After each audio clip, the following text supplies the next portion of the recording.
तर शेतकऱ्यांच्या प्रश्नावर ओमराजे निंबाळकरांनी लोकसभेत हक्कभंग प्रस्ताव ठेवलेला आहे। केंद्रीय कृषी मंत्री शिवराज सिंह चौहान आणि नित्यानंद राय यांच्या विरोधात हक्कभंग प्रस्ताव ठेवण्यात आलाय। केंद्र सरकारमधील मंत्र्यांना अधिकारी ब्रीफ करतात असं देखील ओमराजे निंबाळकर यांनी म्हटलं। केंद्रीय मंत्र्यांनी राज्य सरकारकडून अतिवृष्टीबाबत कोणताही प्रस्ताव आणला नाही असं सांगितलं होतं, मात्र दुसऱ्या दिवशी शिवराज सिंह यांनी प्रस्ताव आल्याची माहिती दिली। कृषि मंत्री महोदय गृह मंत्रालय को एनडीआरएफ के तहत अंतर्गत सहायता के लिए महाराष्ट्र राज्य सरकार से कोई औपचारिक ज्ञापन प्राप्त नहीं हुआ है असं स्वतः कृषी मंत्री महोदयांनीच त्या ठिकाणी लेखी उत्तरात भगरे सर जे खासदार आहेत त्यांनाही ही अशा पद्धतीची माहिती दिली। आणि त्याच्यानंतर कृषि मंत्री महोदयांनी सांगितलं की मैं निवेदन करना चाहता हूं कि महाराष्ट्र में बाढ़ की जो भयावह त्रासदी आई है उसके बाद महाराष्ट्र सरकार ने अपना प्रपोजल 27 तारीख को केंद्र सरकार को भेजा है असं स्टेटमेंट स्वतः कृषी मंत्री महोदयांनी केलंय। एखाद्या मंत्र्याचा प्रश्न जर त्या ठिकाणी लोकसभेत किंवा राज्यसभेत लागला असेल तर तो मंत्री अधिकाऱ्याकडनं ब्रीफिंग घेत असतो। मग असं सगळं असताना जर 27 तारखेला प्रस्ताव त्या ठिकाणी आपल्याला मिळालेला होता तर मग खोटी माहिती सभागृहात का दिली गेली? तर अतिवृष्टीग्रस्त शेतकऱ्यांच्या मदतीसाठी केंद्राला प्रस्ताव पाठवण्यात आल्याचं अजित पवार यांनी म्हटलंय। 14 ते 15 डिसेंबरला केंद्राचं पथक पाहणीसाठी येणार असल्याची माहिती अजित पवारांनी दिली आहे। नुकसानग्रस्त शेतकऱ्यांना मदत करण्याचं केंद्राचं आश्वासन आहे। उपमुख्यमंत्री अजित पवारांनी विधानसभेत ही माहिती दिली आहे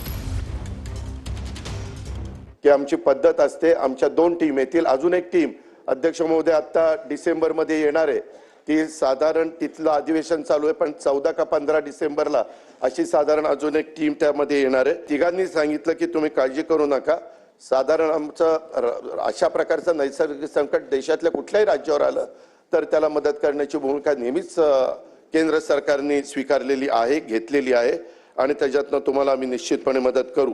त्याच्यामुळे आम्हाला पण अपेक्षा आहे की तिथनं निश्चितपणे मदत होईल। तर 30 जून पर्यंत शेतकरी कर्जमाफी न झाल्यास 1 जुलैला देशभरातील रेल्वे ठप्प करणार। बच्चू कडूंचा सरकारला सूचक इशारा पाहायला मिळतोय। शेतकरी कर्जमाफीसाठी सरकारनं दिलेल्या वेळेची वाट पाहतोय असं बच्चू कडूंनी म्हटलं। काही परदेशी धोरण घेणारं नाही, सरकार समोर हे मांडल आमचे मुद्दे, सरकारने ते स्वीकारले नाही तर आमचा 1 जुलैला आहेच ना रेल्वे रोको, एकही चाक धावणार नाही, रुळावर माणसं दिसणार नाही पण गाडी धावणार नाही। हा नवीन चमत्कार पुऱ्या देशाला आम्ही दाखवून देऊ। मी तर नागपूरला कालपासून किमान 12 वाजेपर्यंत रुळावर होतो, सगळं पाहिलं व्यवस्थित, कुठं काय मेघ घातली म्हणजे रेल्वे धावणार नाही। फडणवीस साहेबांनी किती काही केलं आणि किती काही यंत्रणा लावली, शक्यच नाही त्यांना, आणि म्हणून त्या मार्गी सरकारनं लागू नये। तर पंढरपुरातील मोहोळ पालखी महामार्गाच्या कामात गैरव्यवहार झाल्याचा आरोप अंधारेंनी केला। अंधारेंनी आरोप केलेले शिवसेना शिंदे गटाचे जिल्हाप्रमुख चरणराज चौरे आणि भाजपचे नेते रमेश माने यांच्याशी आम्ही बातचीत केली आहे। अंधारेंनी केलेले आरोप हे खोटे असून त्यांच्या विरोधात अब्रूनुकसानीचा दावा ठोकणार असा आरोप भाजपचे नेते रमेश माने यांनी केला आहे। तर अंधारेंनी पालखी महामार्गाचं नाव बदनाम केल्याची टीका शिंदेच्या शिवसेनेचे नेते चरणराज चौरे यांनी केली।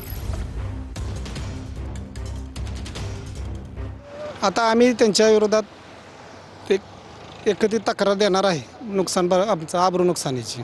ही चुकीच्या माहितीचा आधार घेऊन तक्रार केली असती ठीक होती। यातले त्यांनी बोललेले 1% खरं नाही, आणि शासन समजा फळबागेचं जर मूल्यांकन केलं तर त्याचं डबल पैसे देतात, दुप्पट रक्कम दिली जाते। आज या ठिकाणी सुषमा अंधारेने पालखी महामार्गाचं नाव बदनाम करण्याचं काम या ठिकाणी केलेलं आहे। खरं तर त्यांचं हिंदुत्व काय, त्यांची भूमिका आपण त्या ठिकाणी प्रत्येक वेळा ह्या महाराष्ट्रानं बघितलेली आहे। त्यांचं हिंदुत्व ह्या ठिकाणी सांगण्याची गरज नाही। आज या पालखी महामार्गाचं नाव बदनाम करण्याचं काम त्या ठिकाणी सुषमा अंधारेंनी केलं आहे। खरं सांगायचं गेलं तर त्यांनी ह्या ठिकाणची माहिती पूर्ण घ्यायला पाहिजे होती, तशी माहिती घेतली नाही। हा रस्ता पेनूरमधनं 2.5 किलोमीटर गेला आहे म्हणून सांगितलं, ह्या ठिकाणी रस्ता 8.5 ते 9 किलोमीटर गेलेला आहे। तर आरोप करण्यात आलेल्या याच महामार्गाचा आढावा घेतला आमच्या प्रतिनिधींनी, पाहूया। असं नाही। शिवसेना ठाकरे गटाच्या नेत्या सुषमा अंधारे यांनी राज्य सरकारातील 2 पक्षांच्या नेत्यांवरती गंभीर स्वरूपाचे आरोप जे आहेत ते केलेले आहेत। पंढरपूर आणि मोहोळ या दरम्यान निर्माण करण्यात आलेल्या पालखी महामार्गामध्ये कोट्यवधींचा भ्रष्टाचार किंवा गैरव्यवहार झाल्याचा आरोप जो आहे तो शिवसेना ठाकरे गटाच्या नेत्या सुषमा अंधारे यांनी केलेला आहे. आपण आता आहोत याच संत ज्ञानेश्वर महाराज पालखी महामार्गावर, जो पंढरपूर ते मोह दरम्यान निर्माण करण्यात आलेला आहे. खरं तर 4 पदरी भव्य असा हा रस्ता जो आहे तो या ठिकाणी वारकऱ्यांसाठी विशेष योजना आणून हा रस्ता जो आहे तो निर्माण करण्यात आलेला होता. 2018 सालीच याचं भूसंपादन जे आहे ते देखील झाल्याचं सुषमा अंधारे यांनी सांगितलेलं आहे. त्यामुळे नक्की यामध्ये गैरव्यवहार झाला आहे की नाही हे पाहणं महत्त्वाचं ठरणार आहे. त्याचबरोबरनं सत्ताधारी शिवसेना शिंदे गट असेल किंवा भाजप असेल, दोन्ही पक्षाच्या नेत्यांकडून नक्की काय प्रतिक्रिया येते हे पाहणं देखील महत्त्वाचं ठरणार आहे.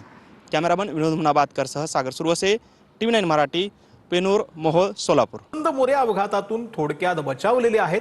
पुण्यातील नवले पुलावर होणाऱ्या अपघातासंदर्भात फेसबुक लाईव्ह त्यांचं सुरू होतं. यावेळी एक भरधाव टेम्पो वसंत मोरेंच्या बाजूने गेला आणि ते थोडक्यात वाचलेले आहेत.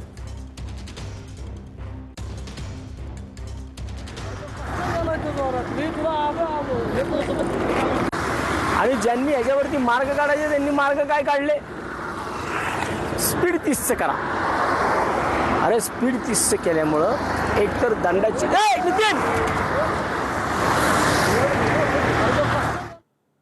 तर महायुतीचे आमदार रविवारी नागपुरातील रेशीमबागला भेट देणार आहेत. RSSचे पदाधिकारी महायुतीचे आमदार आणि मंत्र्यांना मार्गदर्शन करणार असल्याची माहिती मिळते. अजित पवारांच्या राष्ट्रवादीचे आमदार रेशीमबागेत जाणार का याकडे लक्ष आहे.